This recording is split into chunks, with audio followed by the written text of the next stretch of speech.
दोस्तों ये है retired major general GD Bakshi. I am sure आपने इनको टीवी चैनल्स की बहस में देखा होगा।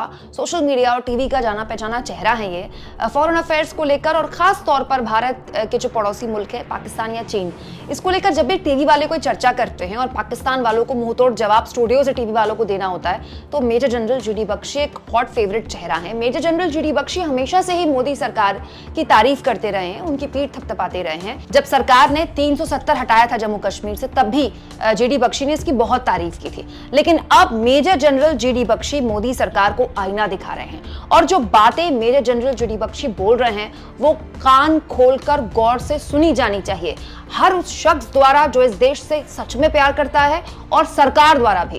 दोस्तों मेजर जनरल जीडी बख्शी ने गौरव ठाकुर एक यूट्यूबर हैं, उनको बकायदा कुछ दिन पहले एक इंटरव्यू दिया, एक पॉडकास्ट दिया, जिसमें वैसे तो उन्होंने बहुत सी बातें बोली और बहुत सी बातों में मोदी सरकार की तारीफ भी की है, लेकिन खास तौर पर लद्दाख को लेकर मोदी सरकार को आईना दिखाते हुए मेजर जनरल जीडी बख्शी ने कहा, लद्दाख बहुत ही ज्यादा संवेदनशील राज्य है, चीन का खतरा वहां सबसे ज्यादा मंडरा रहा है, और ऐसे में अगर लद्दाख के लोगों में इतनी नाराजगी हो कि उन्हें अनशन करना पड़ रहा है। सोनम वांगचू कोई फटीचर सड़क छाप गुंडा नहीं है जो लोकप्रियता के लिए बोल रहा है, वो भारत के बहुत ही सम्मानजनक नागरिक हैं। अगर वो ऐसा कह रहे हैं तो हमको तो तवज्जो देनी पड़ेगी, उसे न्यूज से ही ब्लैकआउट कर देना ये समस्या का हल नहीं। समस्या का हमें सामना करना होगा इससे पहले कि चीन वाले इसका फायदा उठाना शुरू कर दें। उन्होंने कोई पत्थर नहीं फेंके, शांति से बेचारे अनशन कर रहे हैं। अगर उन्हें शेड्यूल 6 में ट्राइबल स्टेटस चाहिए तो दे दी जाए। दोस्तों सोनम वांगचू जिनके ऊपर 3 इडियट्स फिल्म बनी थी, उन्होंने अभी कुछ दिन पहले 21 दिन का अनशन किया। बहुत सी मांगे उनकी हैं, 6 शेड्यूल में शामिल किया जाए लद्दाख को, वो तो उनकी मांग है ही। इसके अलावा बहुत से आरोप सोनम वांगचू और उनके कार्यकर्ता लगातार लगाते रहे हैं। उन्होंने बीजेपी पर ये भी वादा खिलाफी का भी आरोप लगाया, बाकायदा वो बार बार अपने सोशल मीडिया में बीजेपी का मैनिफेस्टो दिखाते रहे, बीजेपी को याद दिलाते रहे कि जो वादे आपने हमसे किए थे, जो बातें आपने हमसे की थी, वो आप चुनाव जीतने के बाद भूल गए, उनको पूरा कब करेंगे। इसके अलावा दोस्तों 7 अप्रैल यानी कल का दिन सोनम वांगचू ने मुकर्रर किया था, जब उन्होंने कहा था कि वो पश्मीना मार्च निकालेंगे।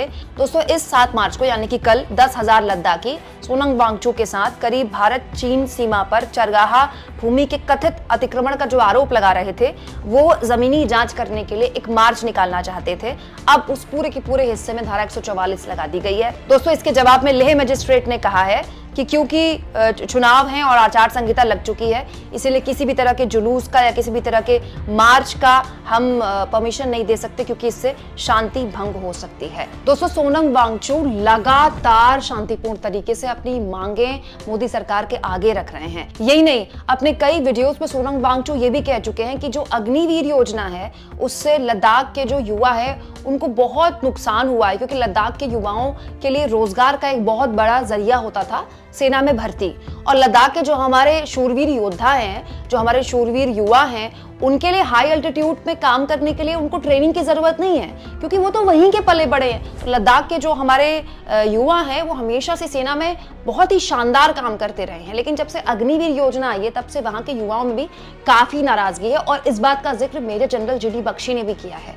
सवाल ये दोस्तों कि वो सोनम वांगचू जो शांतिपूर्ण तरीके से अपनी बात लगातार सरकार के आगे रखना चाह रहे हैं, मार्च करना चाह रहे हैं, ना तो उनको मार्च करने की इजाजत दी जा रही है, ना उनकी बात सुनी जा रही है। जो बात जीडी बख्शी ने कही वो क्या गलत है?